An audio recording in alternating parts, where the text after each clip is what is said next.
Sihir ini juga termasuk perkara yang merusak kehidupan. Kita semua sama-sama maklum bahwa sihir sebenarnya bukan persoalan baru. Sejak sebelum datang Islam, sihir itu sudah ada. Di zaman Yunani kuno, sihir ada. Di zaman Mesir kuno, di zaman Cina kuno, dan yang lain-lain yang serba kuno, sihir itu sudah ada. Bahkan para nabi pun, para rasul yang diutus oleh Allah Subhanahu wa ta'ala, senantiasa berhadapan dengan ahli-ahli sihir untuk menguji kebenaran dari misi yang mereka bawa. Sihir adalah perbuatan di luar kebiasaan yang bisa dikerjakan oleh ahlinya dengan bantuan jin atau setan.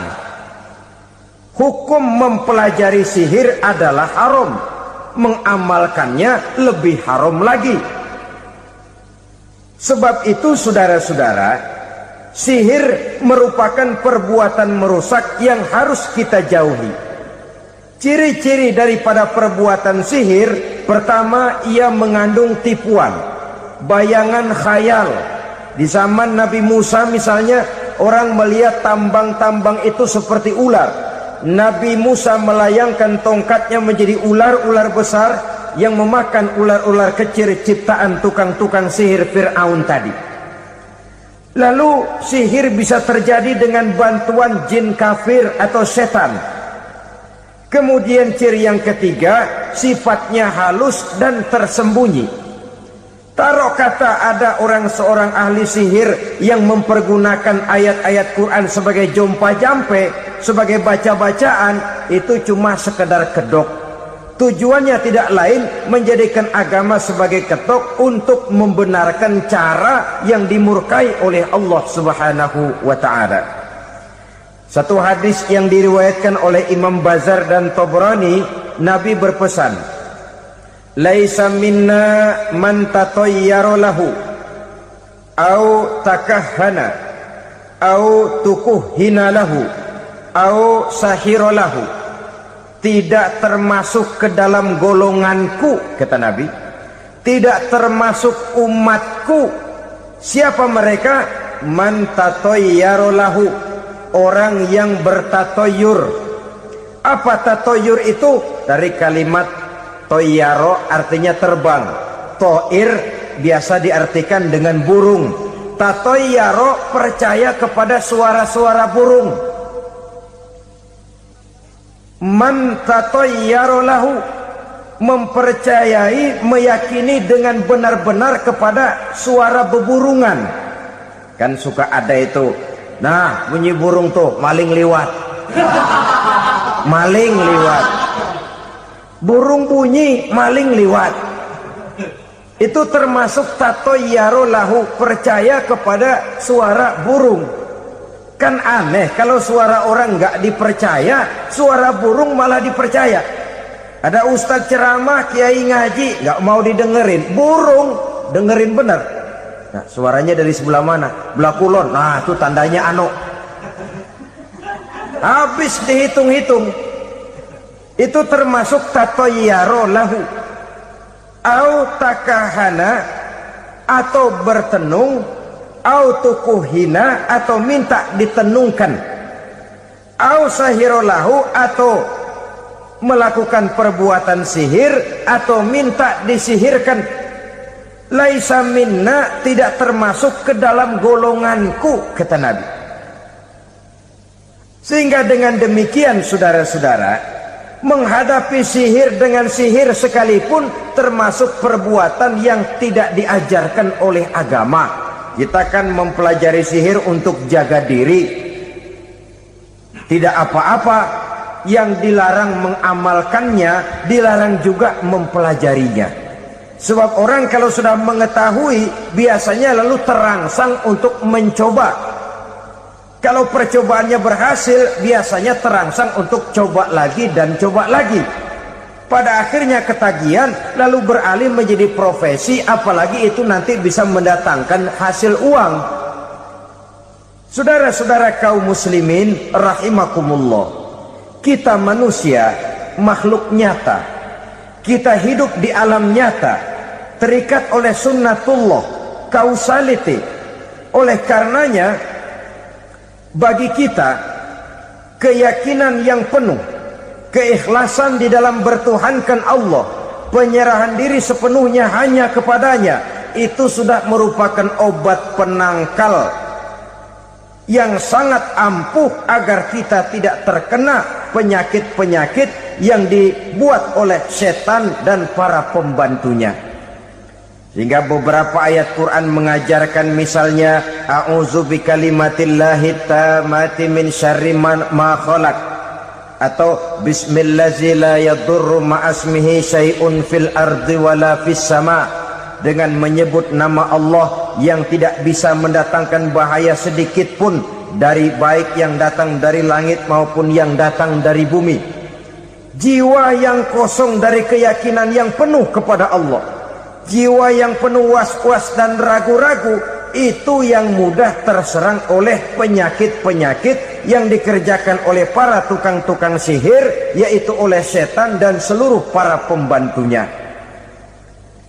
Kemudian hadis kedua yang diriwayatkan oleh Imam Ibnu Hibban, Nabi bersabda, la yadkhulul jannata mudminu khamrin wala mu'minu bisihrin wala qati'ur rahmin. Tidak masuk surga. Ini Nabi yang bilang, tidak masuk surga. Siapa itu? Pertama, mudminu khamrin, orang yang berkekalan dalam mabuk. Selalu mudminun itu sudah menjadi perbuatan rutinnya, tidak kapok-kapoknya, teler seumur hidup. Mudminu khamrin, tidak masuk surga orang yang selalu bermabuk-mabukan. Yang kedua, wala mu'minu bisihrin, orang mukmin tapi main sihir. Ini juga oleh Nabi diperingatkan, tidak akan masuk surga orang mukmin tapi suka main sihir. Wala qati'ur rahmin, dan tidak juga orang yang memutuskan silaturahmi.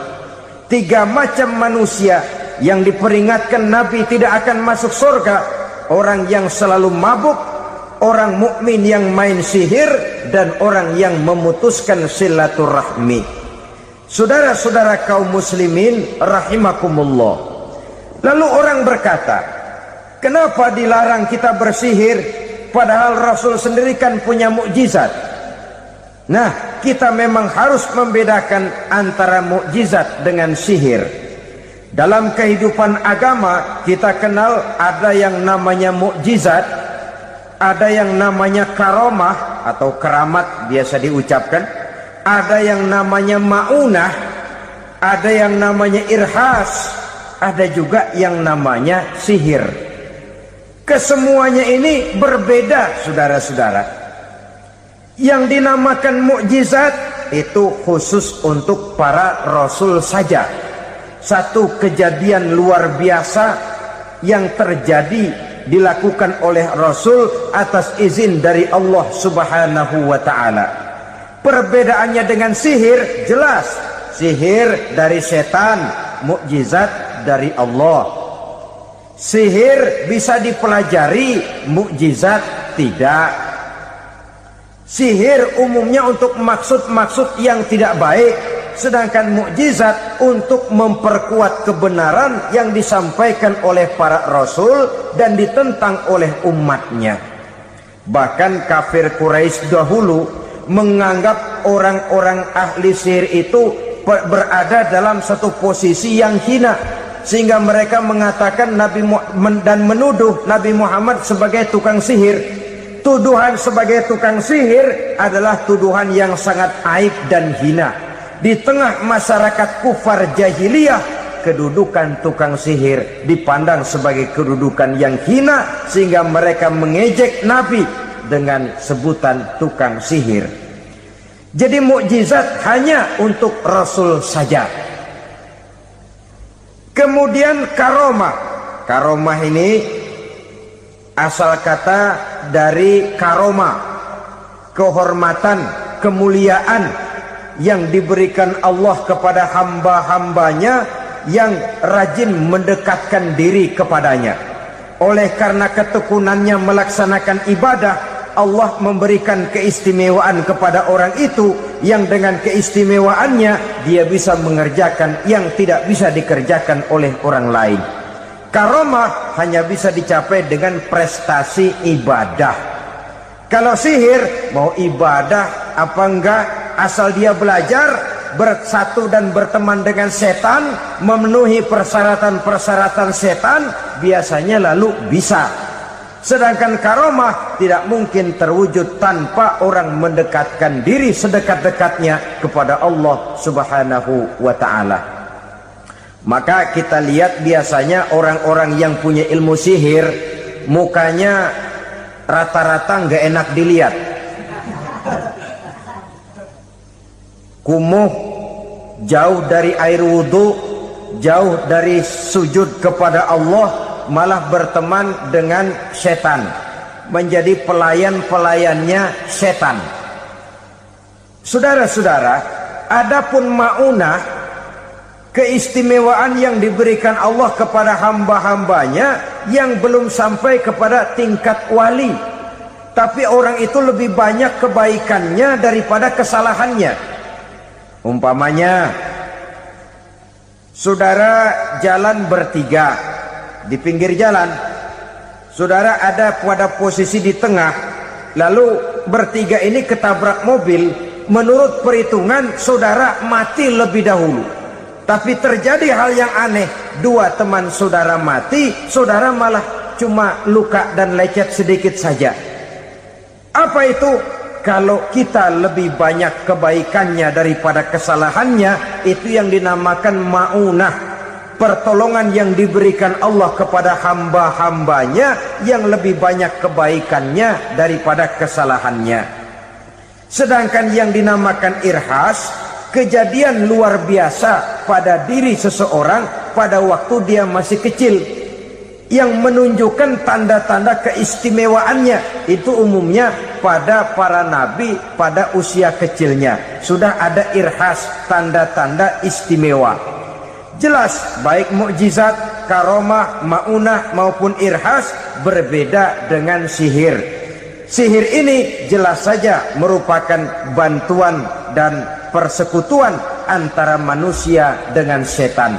Padahal setan, kata Allah dalam Al-Quran, innahu lakum aduwwum mubin, sesungguhnya setan bagi kamu adalah musuh yang sangat jelas. Saudara-saudara kaum muslimin rahimakumullah, di zaman sekarang dalam menghadapi beban kehidupan yang makin pelik, menghadapi stres yang tidak kunjung selesai, menghadapi persoalan-persoalan yang teramat berat, orang sering mencari jalan keluar kepada hal-hal yang menurut pendapatnya bisa meringankan beban moralnya itu. Pergilah dia mencari sesuatu yang dapat meringankan bebannya. Dan tidak jarang yang jatuh ke pangkuan tukang-tukang tenung, ke pangkuan tukang-tukang sihir, yang mereka itu oleh Quran dijelaskan kazabal munajjimun walau sodaku. Tukang-tukang tenung, tukang-tukang sihir, mereka itu bohong walaupun benar. Maksudnya bohong walaupun benar, artinya kalau yang mereka kerjakan benar, itu sih kebenaran. Benar dengan kebenaran itu lain. Kebenaran, kebetulan bisa, tapi tidak untuk selalu. Apalagi kalau itu sudah membahayakan kehidupan orang lain. Jadi oleh karena itu Nabi berpesan, jauhilah daripada sihir. Kalau sudah jauhilah dari sihir, artinya ya jauhilah daripada mempelajarinya, jauhilah daripada bergaul dengan orang-orang yang ahli di bidang itu, karena dari pergaulan segalanya bisa menular. Riba alias renten, kedoknya adalah menolong orang, tapi sama juga bulu buntutnya dilepas, palanya dicekek. menolong orang pada akhirnya menjadi beban bagi seseorang. Dan memang mencari orang-orang yang berada dalam posisi kesulitan. Biasanya di daerah-daerah di mana musim paceklik jadi lapangan kerja sulit, sedangkan urusan perut tidak bisa ditunda, akhirnya orang terjebak ke dalam rentenir, ke dalam riba, ke dalam renten, bunga berbunga, sehingga satu saat jumlah bunganya bisa lebih besar dari jumlah pinjaman pokoknya. Kemudian kalau juga ternyata tidak bisa dibayar, rumah jadi taruhan. Memang rumah satu-satunya, begitu rumah ditarik mulain camping. Bukankah pada akhirnya akan mewariskan kesengsaraan? Oleh karena itu, kepada kita berusahalah jangan berhubungan dengan rentenir, jangan makan renten dan riba. Kepada mereka yang melaksanakan riba, walaupun mendatangkan keuntungan materi, tapi percayalah harta yang didapat dengan jalan riba tidak akan membawa keberkahan. Manakala tidak membawa keberkahan, dia tidak akan mendatangkan ketenangan di dalam kehidupan kita. Oleh karenanya, memakan harta riba termasuk perbuatan yang merusak sendi-sendi kehidupan sosial, merusak kehidupan orang lain, merusak kehidupan masyarakat, tetangga, pergaulan, dan sebagainya. Memakan harta anak yatim dengan cara yang zalim. Nih, memang lezat. Anak yatim itu nggak tahu urusan apa-apa. Kita diamanahkan untuk mengurusinya.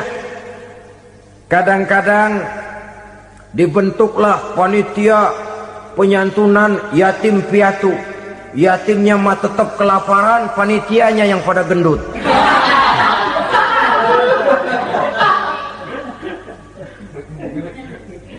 Padahal memakan harta anak yatim termasuk perbuatan dosa besar, dan menjantuni yatim merupakan perbuatan mulia.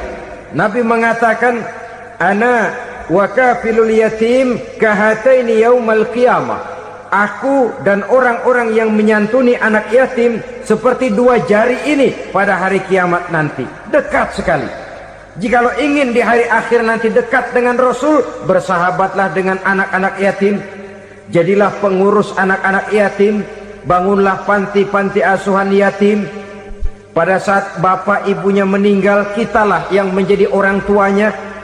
Bahkan sedemikian besar perhatian Islam terhadap anak-anak yatim ini, sehingga Quran memberikan peringatan, ara'aital ladzi yukadzibu bid-din fadzalikal ladzi yad'ul yatim wa la yahuddu ala ta'amil miskin. Tahukah kamu siapa orang yang mendustakan agama, beragama tapi dianggap dusta, salatnya dusta, puasanya dusta karena agamanya sudah berdusta. Siapa mereka? Fadzalikal ladzi yad'ul yatim, orang yang menyia-nyiakan anak yatim, wala yahuddu ala ta'amil miskin, dan tidak pernah memberi makan kepada orang-orang yang menderita kemiskinan. Menyia-nyiakan, meninggalkan anak yatim termasuk perbuatan yang divonis kita sebagai orang yang mendustakan agama. Saudara-saudara kaum muslimin rahimakumullah, maka sangat dicela mengeksploitir anak-anak yatim, menjadikan mereka sebagai kedok untuk mencari kekayaan pribadi. Tetapi jikalau ikhlas, ganjarannya sangat besar, nilai pahalanya sangat besar. Menyantuni yatim tidak hanya setahun sekali. Kalau Muharram pakai istilah lebaran yatim, dibentuklah panitia, diberilah beras, uang 45.000 rupiah, alhamdulillah. Tapi jangan lupa, si yatim tidak hidup cuma satu hari. Dia tidak hidup cuma di bulan Muharram saja. Dia hidup 12 bulan dalam setahun. Sebagaimana anak-anak yang lain, dia juga berhak punya masa depan. Dia juga berhak menikmati bangku sekolah. Dia berhak mengenyam arti dan makna pendidikan. Dia berhak membekali diri dengan ilmu dan pengetahuan, seperti halnya anak-anak yang lain. Maka kita yang diberikan keluasan oleh Allah, ingatlah itu. bersahabatlah dengan anak-anak yatim, santuni mereka. Perkara setahun sekali di bulan Muharram, alhamdulillah, itu bagus bin Thayyib alias baik. Tapi tentu dan tentu sekali lagi, si yatim tidak hanya hidup di bulan Muharram. Dia hidup 12 bulan dalam setahun, 24 jam dan di dalam sehari. Oleh karenanya, menyia-nyiakan mereka pada saat posisi kita memang mampu akan memojokkan kita dalam satu posisi di mana kita dianggap sebagai orang yang mendustakan agama, memakan harta anak yatim dengan cara yang zolim. Bapaknya udah meninggal, kebunnya lebar, anaknya dikelecehin. Nah, dah kamu gak usah pusing, nanti saya yang ngurus. Akhirnya bukan ngurus, nguras. Si yatim mungkin tidak tahu bahwa dia disia-siakan, haknya diambil, miliknya dizolimi. Tapi Allah yang akan membalasnya dengan seadil-adilnya. Maka makan harta anak yatim biasanya balasannya tokcer bin paten. Nggak banyak selang tempo itu, nggak percaya cobain dah. Nyobain aja kan nggak bayar, umpama. Memakan harta anak yatim dengan cara yang zolim, ganjarannya biasanya kontan. Kenapa? Ratapan si miskin, untayan air matanya, jeritan kepedihan hatinya, membuka pintu langit, permohonannya diijabah, getaran hatinya didengarkan oleh Allah. Maka balasannya biasanya kontan, spontan, tidak menunggu waktu terlalu lama. Itu di dunia, belum lagi di akhirat nanti. Bukankah dalam riwayat Mi'raj diceritakan Nabi melihat di neraka itu orang perutnya sebesar rumah? La haula wala quwata. Itu perut kayak rumah, bagaimana jalannya tuh orang? Dan memang gak jalan, diseret-seret oleh malaikat di neraka itu. Hancur perutnya, amburadul itu perut.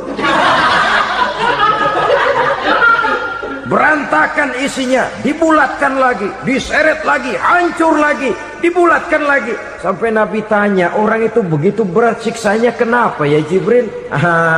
Itu Muhammad, waktu di dunia dulu rakus banget makan harta anak yatim. Begitu vonisnya, begitu menyedihkan nasibnya di akhirat. Tapi di dunia pun ketidakberkahan itu sudah membayangi kehidupannya. Oleh karena itu, kepada saudara-saudara yang mendapat titipan anak yatim, berbahagialah, karena semulia-mulia rumah adalah rumah yang di dalamnya ada anak yatim yang disantuni. Sehina-hina rumah adalah rumah di mana di dalamnya ada anak yatim yang disia-siakan.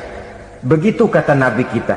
Rumah yang paling mulia dalam pandangan Allah, rumah yang di dalamnya ada anak yatim yang disantuni. Rumah yang paling hina dalam pandangan Allah, rumah yang di dalamnya ada anak yatim yang nasibnya disia-siakan. Berbahagialah saudara apabila menjadi penyantun anak-anak yatim, pelindung mereka, sehingga mereka mempunyai masa depan sebagaimana anak-anak lainnya. Rasulullah sendiri sedemikian peka terhadap keadaan anak-anak yatim karena beliau sendiri memang mengalami. Umur 6 bulan dalam kandungan ibu, beliau sudah ditinggalkan oleh ayahnya. Pada saat berusia 6 tahun, ibu sudah meninggal. Yatim piatu dalam usia di mana beliau sedang perlu belas kasih seorang ibu dan pengertian seorang bapak. Kepekaan itu lalu timbul, bahkan kemudian sampai kepada beliau berkata, aku dan orang yang menyantuni anak yatim seperti jari tengah dan jari telunjuk di hari akhirat nanti. Sedemikian dekatnya. Orang-orang tua bijaksana yang diceritakan di dalam Al-Quran, kalau sudah berpikir tentang anak-anaknya, pertanyaan yang paling mereka risaukan ialah, ma ta'buduna min ba'di? Anakku, kalau pada satu saat aku, ayahmu sudah tidak ada lagi di dunia ini, meninggalkan kamu semua, ma ta'buduna min ba'di? Apa yang akan kamu sembah nak?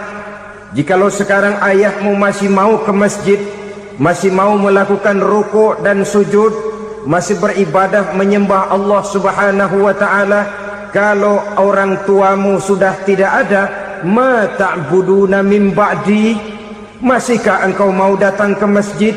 Masihkah engkau mau rukuk dan sujud? Masihkah engkau mau menyembah Allah Subhanahu wa ta'ala? Pertanyaan ini yang dipikirkan oleh Nabi Yakub kepada putra-putranya. Pertanyaan ini yang diteruskan oleh Nabi Ibrahim kepada anak-anaknya. Pertanyaan ini yang diwariskan oleh generasi ulama salafus saleh kepada para generasi berikutnya. Bagaimana kita generasi sekarang?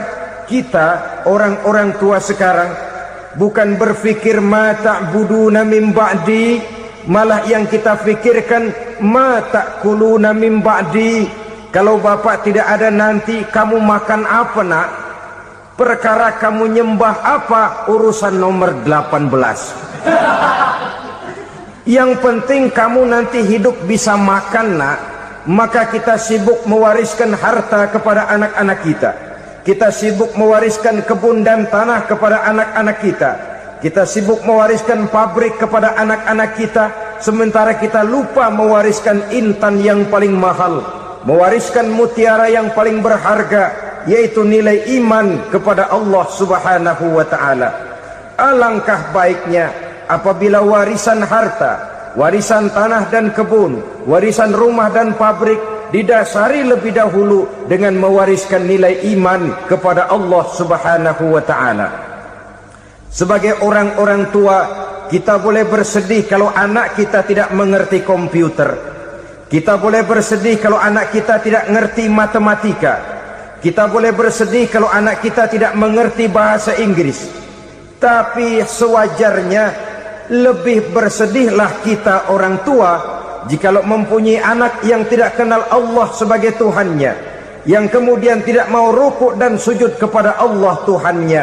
Itulah kemalangan yang paling malang bila kita meninggalkan generasi yang tidak bertauhid kepada Allah Subhanahu wa ta'ala. Betapapun anak kita tidak ngerti komputer, saudara, paling-paling kerugiannya cuma kerugian dunia. Masuk dia ke alam barzakh, munkar nakir tidak akan sempat tanya kau belajar komputer apa tidak. Kumpul dia di padang mahsyar, malaikat juga tidak akan tanya matematikamu nilainya berapa. Yang ditanya kau kenal Allah, kau rukuk dan sujud kepadanya, kau pernah datang ke masjid. Oleh karena itu sekali lagi, menjaga nilai iman tidak hanya untuk kita, tetapi juga mewariskannya kepada anak-anak kita generasi yang akan datang. Sungguh kemalangan yang paling besar apabila kita meninggalkan anak-anak kita. Mereka kita tinggalkan lemah ekonominya, itu tidak baik. Mereka kita tinggalkan lemah otaknya, itu pun akan membuat mereka tertinggal oleh yang lain. Tapi yang paling celaka, jikalau kita tinggalkan mereka dalam kondisi lemah imannya, rapuh akidahnya, tidak baik dan tidak betul keyakinan hidupnya. Oleh karena itu Nabi berpesan, jauhilah 7 perkara yang merusak. Yang pertama, syirik kepada Allah Subhanahu wa ta'ala. Menyekutukan Allah baik dalam ucapan, dalam keyakinan ataupun dalam perbuatan. Ini perkara pertama yang termasuk 7 perusak besar di dalam kehidupan. Kalau sudah jatuh kita ke lembah syirik, bagaimanapun banyak kebaikan yang kita kerjakan, berjiwa sosial, bertangan pemurah, gemar menolong orang lain, kalau memang dasarnya syirik, maka seluruh kebaikan kita akan hancur, tidak akan ada nilainya dalam pandangan Allah Subhanahu wa ta'ala. Dalam pandangan manusia mungkin kita dicatat sebagai orang sosial, gemar menolong orang lain, tidak berpangku tangan melihat orang yang mendapat kesulitan. Tapi oleh karena dasarnya syirik, dasarnya tidak mentauhidkan Allah, maka seluruh nilai kebaikan yang kita kerjakan tidak akan ada nilainya dalam pandangan Allah Subhanahu wa ta'ala. Maka jagalah iman kita, jangan sampai dihinggapi penyakit syirik yang bagaimana kecilnya sekalipun. Sekali lagi, baik syirik dalam bentuk ucapan, syirik dalam bentuk keyakinan sampai kepada syirik dalam bentuk perbuatan, kita berhindar kepada sifat-sifat yang sedemikian itu. Karena apa? Dalam satu ayat Quran Allah Subhanahu wa taala menjelaskan, innallaha la yaghfiru ayyushraka bih wa yaghfiru ma duna dzalika liman yasha. Allah tidak akan memberi ampun kepada orang-orang yang menyekutukannya, tapi Allah masih mau memberikan ampun kepada dosa-dosa yang selain itu bagi orang-orang yang dikehendakinya. Dosa selain syirik, apabila kita bertaubat, Allah masih mau mengampuni. Tapi kalau sudah jatuh ke tempat syirik, itu sudah dosa yang tidak berampun. Taubatnya tidak lain melepas syirik, kembali kepada tauhid, berkeyakinan bahwa hanya ada Allah Subhanahu wa ta'ala, Tuhan satu-satunya yang lam yalid walam yulad walam yakul lahu kufuwan ahad. Tidak beranak, tidak pula diperanakkan, dan tidak satupun yang dapat menyerupai Tuhan Allah Subhanahu wa ta'ala. Saudara-saudara kaum muslimin rahimakumullah, bahwa kita di zaman sekarang memang tidak menyembah berhala, ya. Bahwa kita tidak berterang-terangan mengatakan Tuhan lebih dari satu, memang. Bahwa kita tidak berkeyakinan Tuhan itu punya anak atau diperanakkan, tentu. Tapi dalam perbuatan dan i'tiqad, kita kadang-kadang jatuh tanpa kita sadari ke tempat yang bernama syirik ini. Oleh karenanya, di zaman di mana teknologi makin canggih, di mana kemajuan pembangunan makin menjangkau berbagai aspek kehidupan, diperlukan keseimbangan antara kemajuan fisik material dengan kemajuan mental spiritual. Apabila tidak ada keseimbangan yang terwujud, tentulah kepincangan yang diawali dengan pincangnya cara kita berpikir, sehingga pada akhirnya akan mengarah kepada pincangnya cara kita berbuat dan bertindak di dalam kehidupan kita. Oleh karena itu Nabi berpesan, jauhilah sifat syirik, karena syirik merupakan dosa yang teramat besar. Ini sifat merusak yang pertama. Yang kedua, kata Nabi, wasihra, jauhilah sihir. Sihir ini juga termasuk perkara yang merusak kehidupan. Kita semua sama-sama maklum bahwa sihir sebenarnya bukan persoalan baru. Sejak sebelum datang Islam, sihir itu sudah ada. Di zaman Yunani kuno, sihir ada. Di zaman Mesir kuno, di zaman Cina kuno, dan yang lain-lain yang serba kuno, sihir itu sudah ada. Bahkan para nabi pun, para rasul yang diutus oleh Allah Subhanahu wa ta'ala, senantiasa berhadapan dengan ahli-ahli sihir untuk menguji kebenaran dari misi yang mereka bawa. Sihir adalah perbuatan di luar kebiasaan yang bisa dikerjakan oleh ahlinya dengan bantuan jin atau setan. Hukum mempelajari sihir adalah haram, mengamalkannya lebih haram lagi. Sebab itu saudara-saudara, sihir merupakan perbuatan merusak yang harus kita jauhi. Ciri-ciri daripada perbuatan sihir, pertama, ia mengandung tipuan, bayangan khayal. Di zaman Nabi Musa misalnya, orang melihat tambang-tambang itu seperti ular. Nabi Musa melayangkan tongkatnya menjadi ular-ular besar yang memakan ular-ular kecil ciptaan tukang-tukang sihir Fir'aun tadi.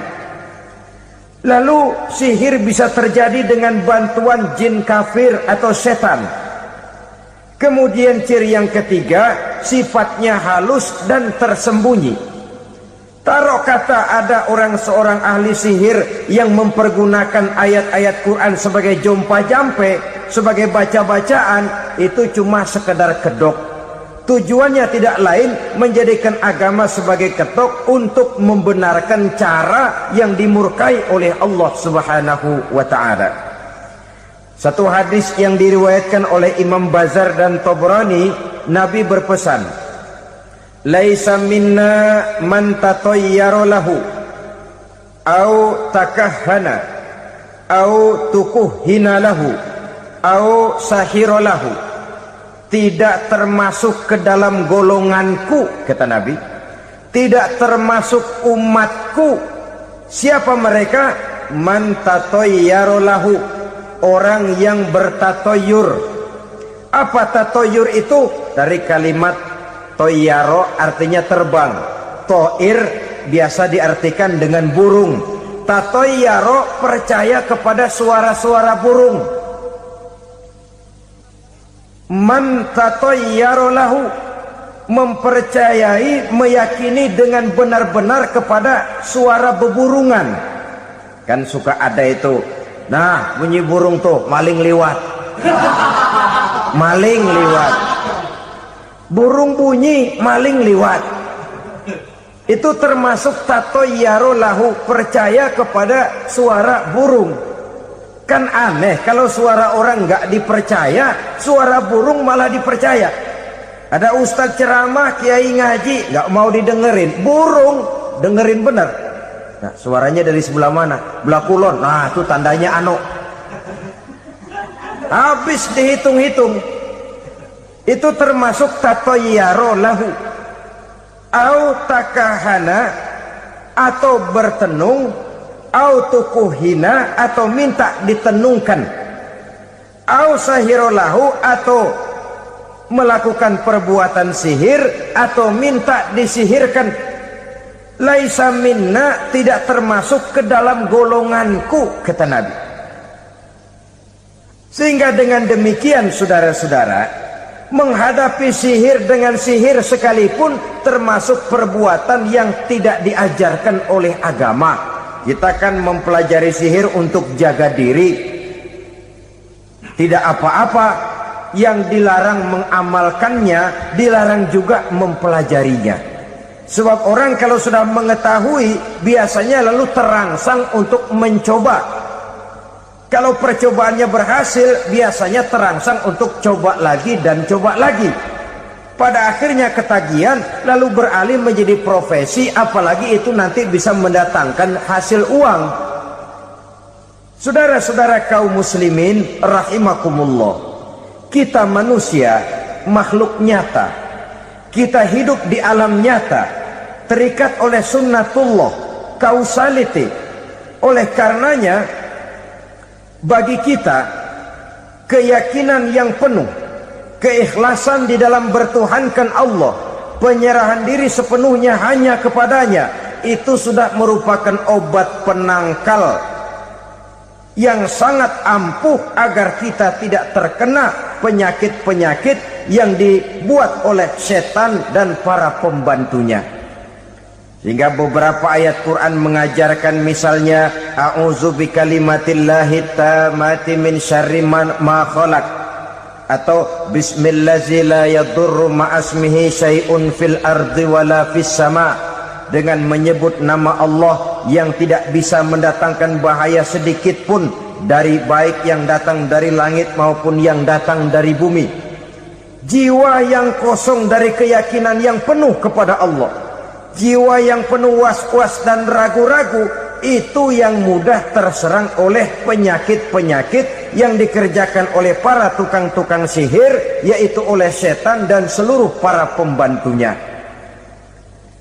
Kemudian hadis kedua yang diriwayatkan oleh Imam Ibnu Hibban, Nabi bersabda, la yadkhulul jannata mudminu khamrin wala mu'minu bisihrin wala qati'u rahmin. Tidak masuk surga.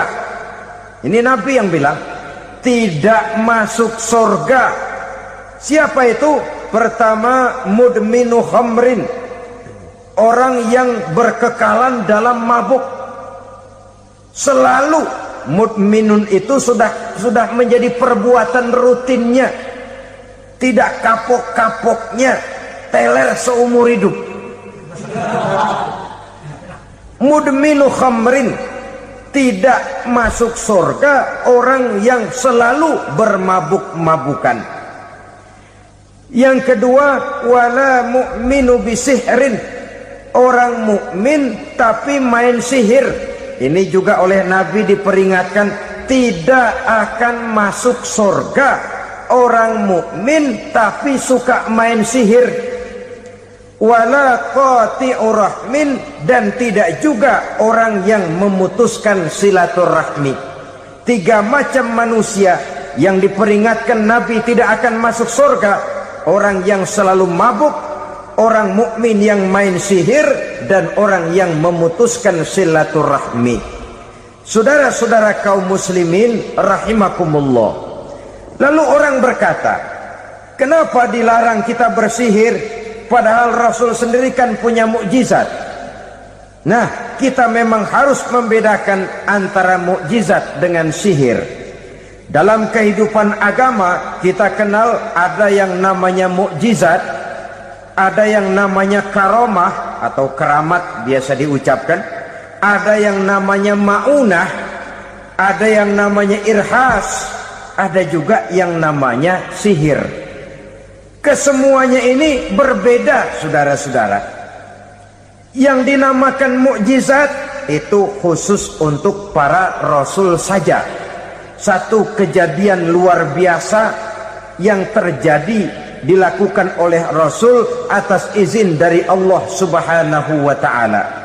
Perbedaannya dengan sihir jelas. Sihir dari setan, mukjizat dari Allah.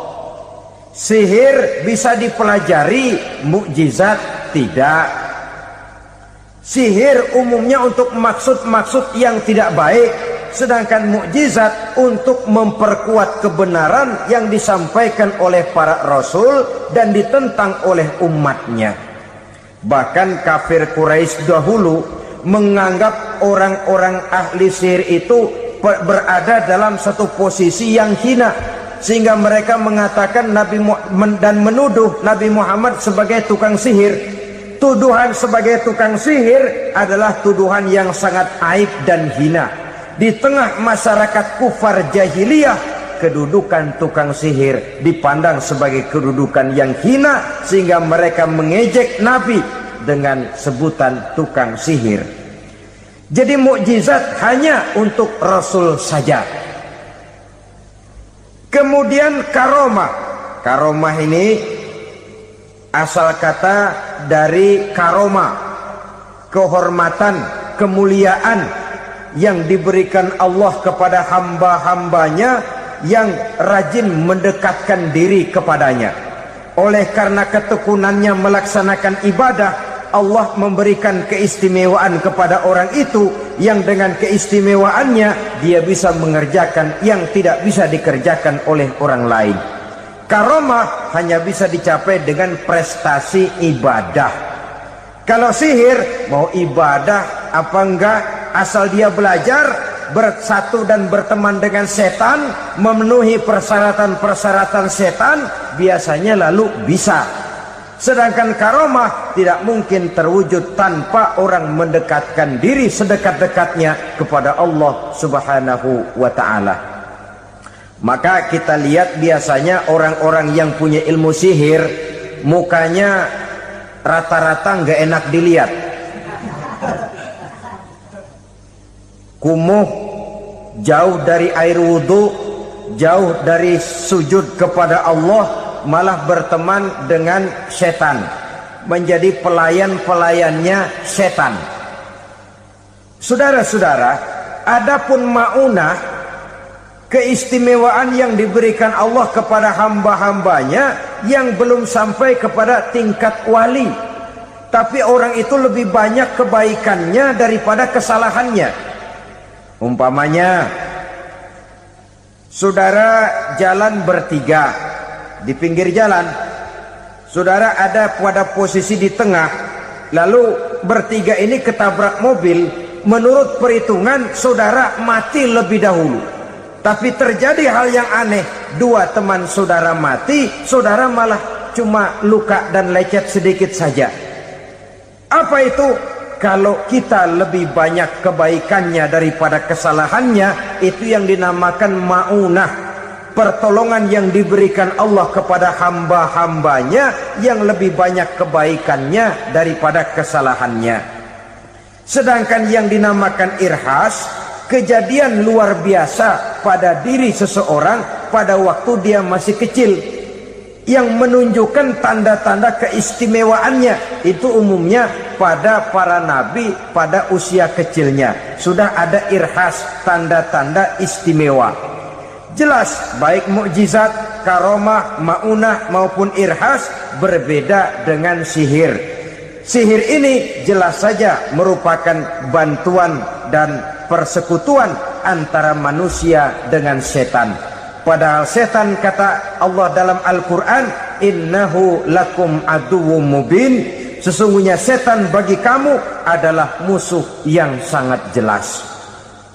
Saudara-saudara kaum muslimin rahimakumullah, di zaman sekarang dalam menghadapi beban kehidupan yang makin pelik, menghadapi stres yang tidak kunjung selesai, menghadapi persoalan-persoalan yang teramat berat, orang sering mencari jalan keluar kepada hal-hal yang menurut pendapatnya bisa meringankan beban moralnya itu. Pergilah dia mencari sesuatu yang dapat meringankan bebannya.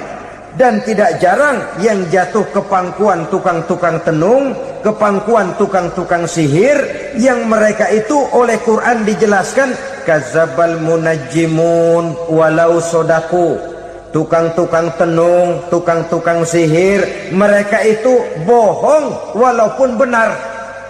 Maksudnya bohong walaupun benar, artinya kalau yang mereka kerjakan benar, itu sih kebenaran. Benar dengan kebenaran itu lain. Kebenaran, kebetulan bisa, tapi tidak untuk selalu. Apalagi kalau itu sudah membahayakan kehidupan orang lain. Jadi oleh karena itu Nabi berpesan, jauhilah daripada sihir. Kalau sudah jauhilah dari sihir, artinya ya jauhilah daripada mempelajarinya, jauhilah daripada bergaul dengan orang-orang yang ahli di bidang itu, karena dari pergaulan segalanya bisa menular. Baiklah saudara, ini yang kedua. Yang ketiga pesan Nabi, wa qatlan nafsil lati harramallahu illa bil haq, membunuh orang lain dengan cara yang tidak benar, membunuh orang yang diharamkan oleh Allah Subhanahu wa taala untuk melakukannya kecuali dengan alasan yang benar. Kita tahu Islam adalah agama damai, sesuai dengan namanya. Ia tidak dikembangkan dengan pedang dan kekerasan. Ia dikembangkan dengan keteladanan dan tuntunan moral. Oleh karena Islam bukan agama kekerasan, Islam pun tidak mementingkan dan mengajarkan kekerasan kecuali dengan alasan yang benar dan bisa dipertanggungjawabkan. Membunuh dengan sengaja, menghilangkan nyawa orang lain tanpa alasan yang bisa dibenarkan adalah merupakan dosa besar dan satu di antara 7 perkara yang bisa mendatangkan kerusakan dalam kehidupan dan yang hendaknya harus kita jauhi. Saudara-saudara kaum muslimin rahimakumullah, beberapa waktu yang lalu di sebuah kota kecil yang indah bernama New Auckland. Saudara tahu New Auckland? Itu dari Gunung Kidul masih ngidul lagi. Pernah diadakan satu seminar yang membicarakan bagaimana menyelamatkan masyarakat manusia dari bahaya Perang Dunia Ketiga. Diperkirakan kalau terjadi Perang Dunia Ketiga, manusia tidak akan tersisa. Sebab apa? Pada waktu itu cadangan nuklir yang dimiliki oleh bersama Amerika dan Rusia konon sudah sanggup memusnahkan 6 miliar manusia pada saat jumlah manusia baru 5 miliar. Jadi kelebihan nuklir dunia ini. Kalau terjadi Perang Dunia Ketiga, sulit manusia untuk tersisa. Maka dibahaslah di dalam seminar itu, wah, supaya tidak terjadi perang dunia ketiga, maka perlombaan membuat senjata-senjata canggih, alat-alat pembunuh modern harus segera dibatasi. Dibahas, tidak mungkin kita membatasi perlombaan membuat senjata. Kenapa? Makin maju ilmu dan teknologi, makin canggih senjata yang ditemukan. Atom sudah meningkat menjadi nuklir, nuklir sudah meningkat menjadi neutron, dan kita tahu bom yang bernama neutron ini bom yang cukup membunuh tanpa perlu merusak. Artinya kalau dia diledakkan di kota kita ini, bangunan utuh, jembatan tidak ambruk, rumah-rumah tetap berdiri, tapi semua yang bernama hidup mati. Itu katanya lebih sopan dari bom atom. Sebab kalau si atom ini sudah membunuh, merusak pula. Neutron cukup membunuh saja tanpa perlu merusak. Jadi majunya senjata-senjata teknologi sebagai akibat yang logis dari kemajuan ilmu pengetahuan ini tidak bisa kita batasi. Dan memang sebenarnya yang bahaya bukan senjatanya, tapi manusia yang mengendalikan senjata itu. Mereka kembali kepada prinsip the man behind the gun. Bukan senjatanya yang bahaya, tapi manusia yang mengendalikan senjata itu yang bahaya. Walaupun senjatanya modern, katakanlah model M16 umpamanya, kalau yang mengendalikannya orang beriman, insya Allah aman. Tapi biar megang cuma senapan angin, kalau yang megang orang brutal, ngeri kita deket-deket. Apalagi kalau memang bukan ahlinya menggunakan senjata, bisa ngeker kaki kena jidat.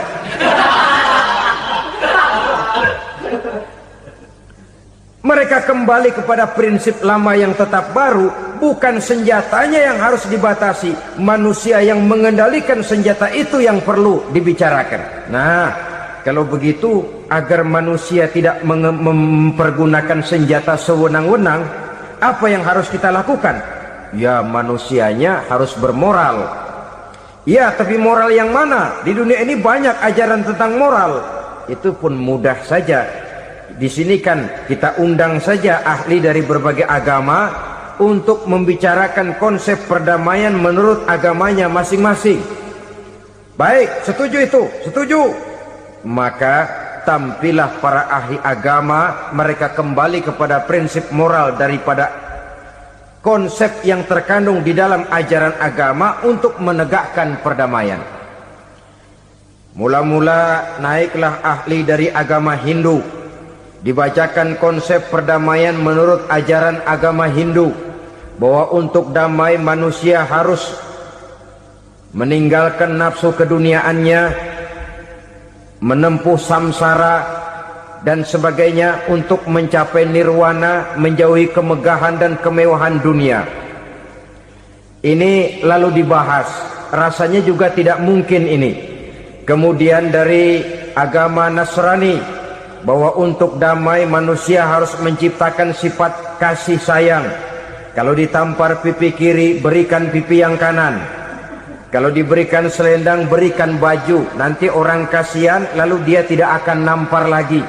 Ketika ini dibahas, ternyata rasanya pun tidak mungkin bisa diterima. Karena apa? Di zaman sekarang orang ditampar pipi kiri, dikasih pipi kanan. Bukan kasihan, gemes. Damai belum tentu, bonyok udah jelas. Lalu ketika dibacakan konsep perdamaian menurut Quran, di mana disampaikan ayat wa jazaa'u sayyi'atin sayyi'atun misluha faman afa wa aslaha fa ajruhu 'ala Allah. Balasan terhadap satu kejahatan adalah kejahatan yang seimbang. Tetapi barang siapa yang memberi maaf dan mencari jalan damai, itulah yang terbaik dan akan mendapat pahala dari Allah Subhanahu wa ta'ala. Kamu tidak salah ditampar pipi kirimu, tampar lagi pipi kirinya sekeras dia menampar pipi kirimu. Nanti orang tidak mau menampar kita karena dia tahu kalau dia tampar kita, dia akan menderita tamparan sekeras dia menampar kita. Akan terjadilah prinsip saling hormat menghormati, tidak saling ganggu, tidak saling usil, tidak saling jahil. Atas dasar ini perdamaian bisa ditegakkan.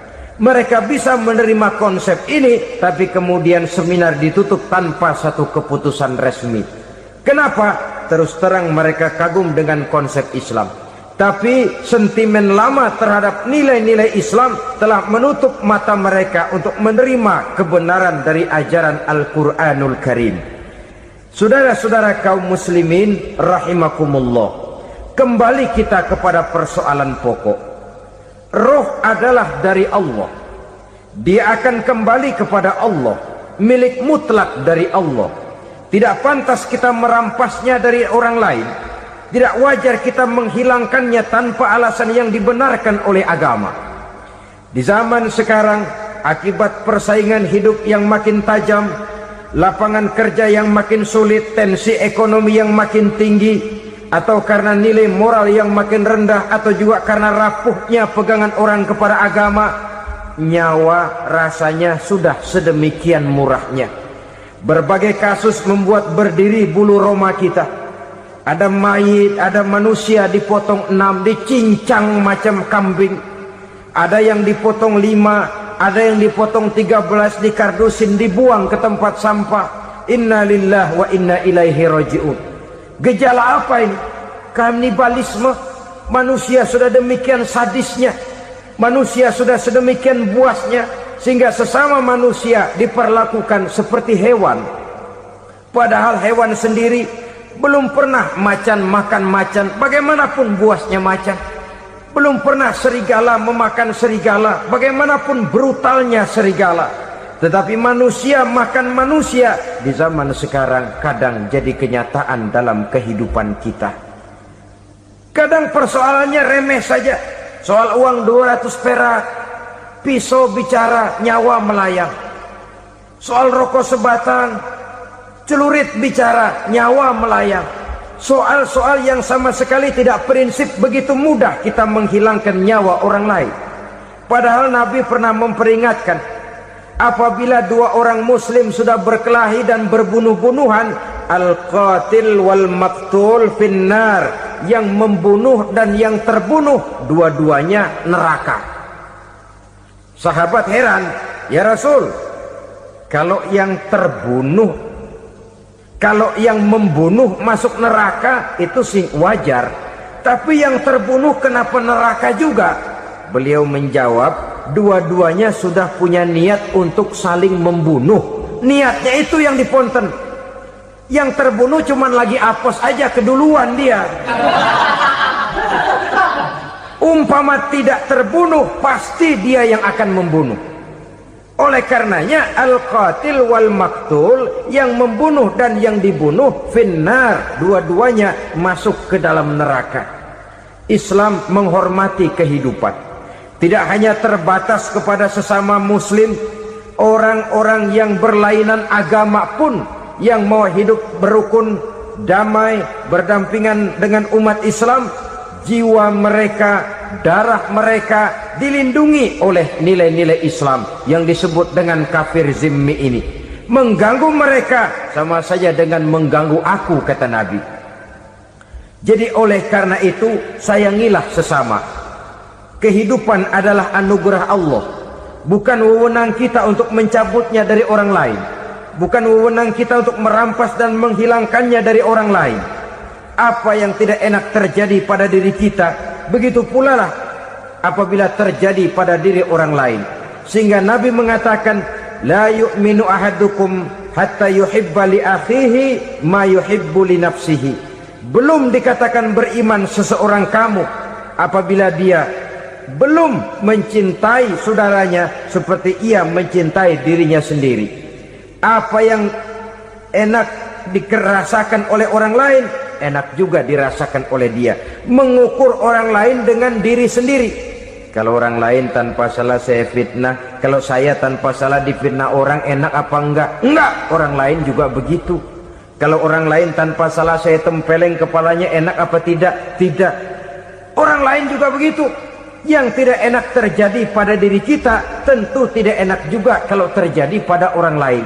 Mengukur orang lain dengan diri sendiri, sehingga tidak timbul sifat egois, tidak menari di atas bangkai orang lain, tidak mendirikan kebahagiaan di atas untayan air mata orang lain. Sehingga dengan demikian saudara-saudara, dia bisa menghormati kehidupan, menghormati orang lain sebagaimana dia ingin dihormati. Inilah perbuatan ketiga yang merusak, membunuh orang lain dengan yang diharamkan Allah tanpa alasan yang benar. Yang ketiga. Kemudian yang keempat, perbuatan merusak wa aklar riba, makan riba. Hidup adalah tolong menolong. Bahasa kerennya take and give katanya. Saling memberi dan saling menerima. Nabi mengajarkan man kuraba kurbatan min kurabid dunya karaballahu lahu kurbatan min kurabi yaumal qiyamah. Wallahu fi aunil abdi madamal abdu fi auni akhihi. Siapa yang meringankan beban dari beban-beban yang dirita seseorang di dalam kehidupan dunia, Allah akan meringankan bebannya daripada beban-beban yang harus dipikulnya di hari kiamat nanti. Wallahu fi aunil abdi madamal abdu fi auni akhihi. Allah senantiasa akan menolong seorang hamba selama hamba itu masih mau menolong saudaranya.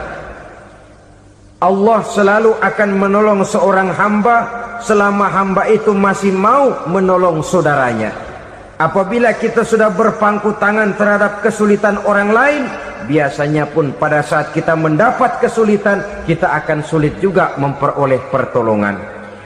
Nah, riba alias renten, kedoknya adalah menolong orang, tapi sama juga bulu buntutnya dilepas, palanya dicekek. Menolong orang pada akhirnya menjadi beban bagi seseorang. Dan memang mencari orang-orang yang berada dalam posisi kesulitan, biasanya di daerah-daerah di mana musim paceklik, jadi lapangan kerja sulit, sedangkan urusan perut tidak bisa ditunda. Akhirnya orang terjebak ke dalam rentenir, ke dalam riba, ke dalam renten. Bunga berbunga, sehingga satu saat jumlah bunganya bisa lebih besar dari jumlah pinjaman pokoknya. Kemudian kalau juga ternyata tidak bisa dibayar, rumah jadi taruhan. Memang rumah satu-satunya, begitu rumah ditarik mulain camping. Bukankah pada akhirnya akan mewariskan kesengsaraan? Oleh karena itu, kepada kita berusahalah jangan berhubungan dengan rentenir, jangan makan renten dan riba. Kepada mereka yang melaksanakan riba, walaupun mendatangkan keuntungan materi, tapi percayalah harta yang didapat dengan jalan riba tidak akan membawa keberkahan. Manakala tidak membawa keberkahan, dia tidak akan mendatangkan ketenangan di dalam kehidupan kita. Oleh karenanya, memakan harta riba termasuk perbuatan yang merusak sendi-sendi kehidupan sosial, merusak kehidupan orang lain, merusak kehidupan masyarakat, tetangga, pergaulan dan sebagainya. Yang kelima, wa akla malil yatim, memakan harta anak yatim dengan cara yang zalim. Nih, memang lezat. Anak yatim itu nggak tahu urusan apa-apa. Kita diamanahkan untuk mengurusinya. Kadang-kadang dibentuklah panitia penyantunan yatim piatu. Yatimnya mah tetap kelaparan, panitianya yang pada gendut.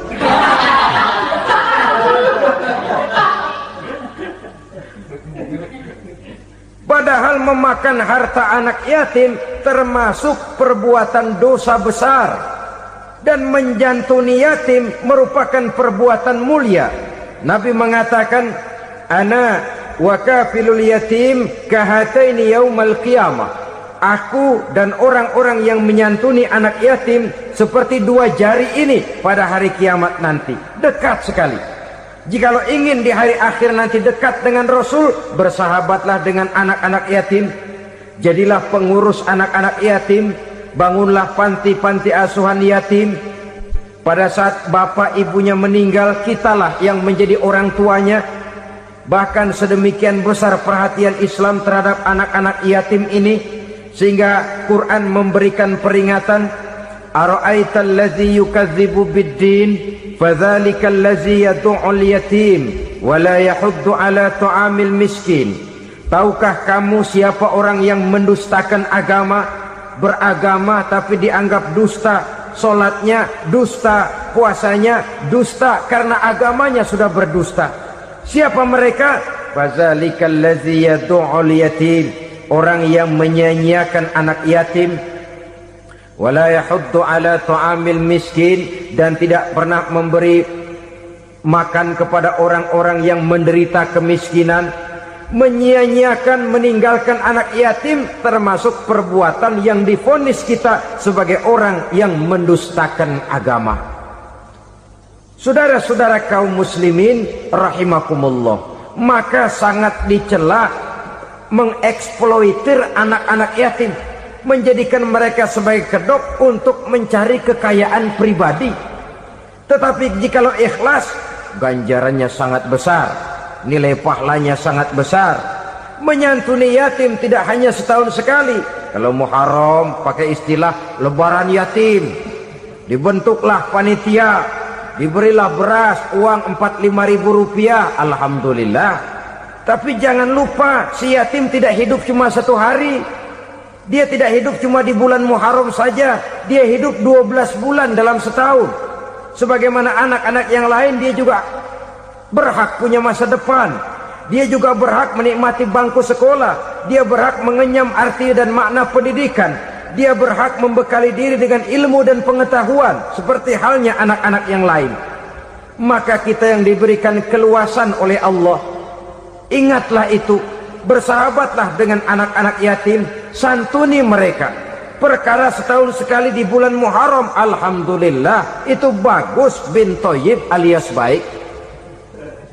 Tapi tentu dan tentu sekali lagi, si yatim tidak hanya hidup di bulan Muharram.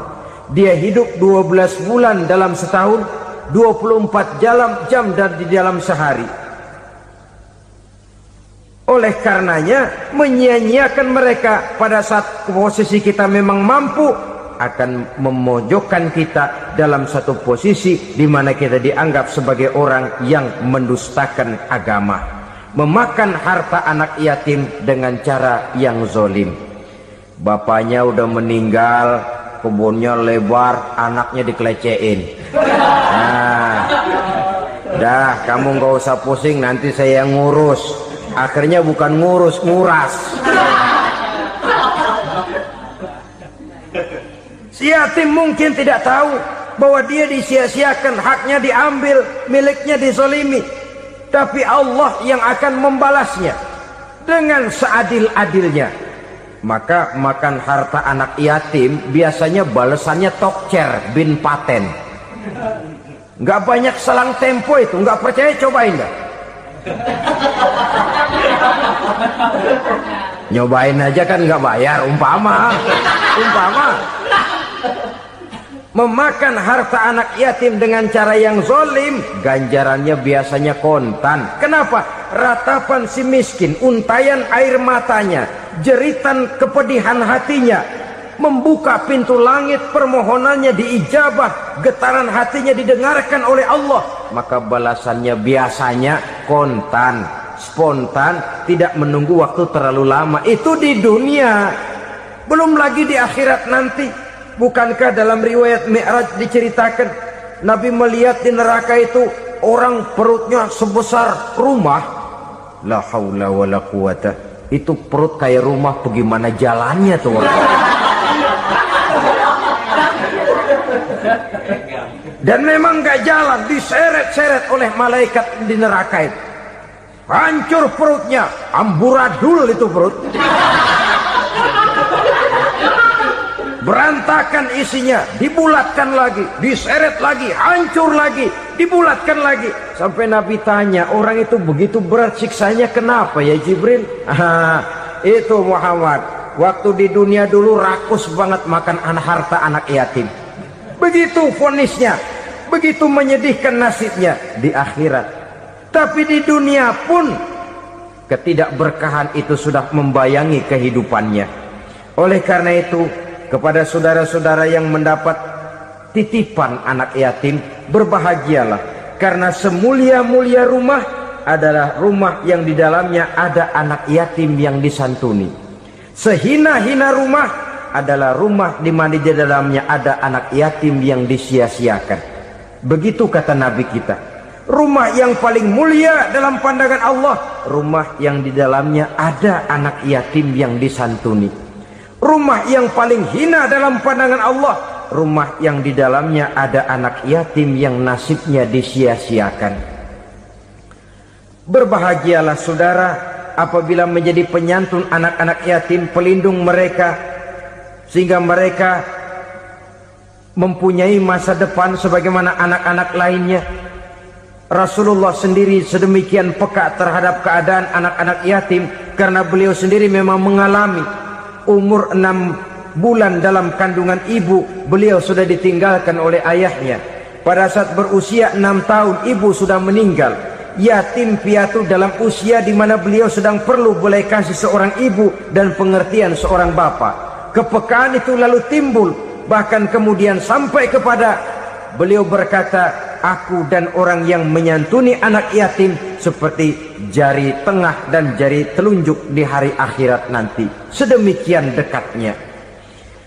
Baiklah ya, jadi yang kelima, memakan harta anak yatim. Jauhi, karena ini perbuatan yang merusak.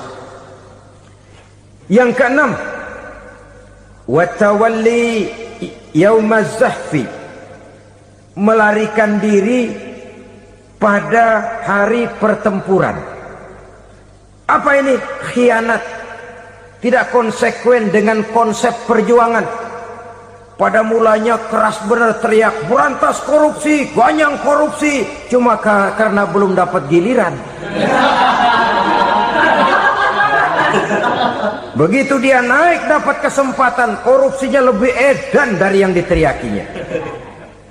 Ini termasuk tawalli yaumaz zahfi, berpaling pada hari peperangan.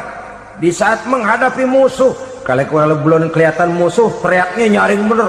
Jangan takut, demi kebenaran sampai titik darah yang paling penghabisan. Musuh belum kelihatan. Begitu musuh sudah kelihatan, paling dulu lari ke belakang.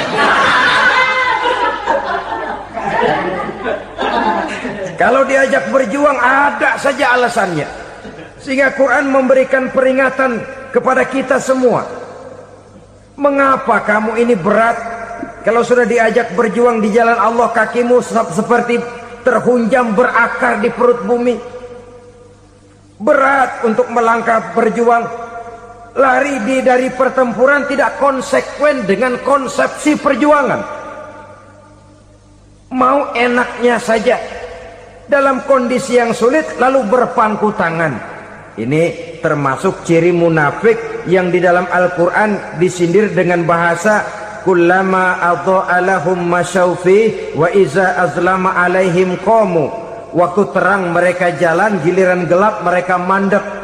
Artinya, maksudnya, kalau giliran ada untungnya aja, rame-rame teriak Islam.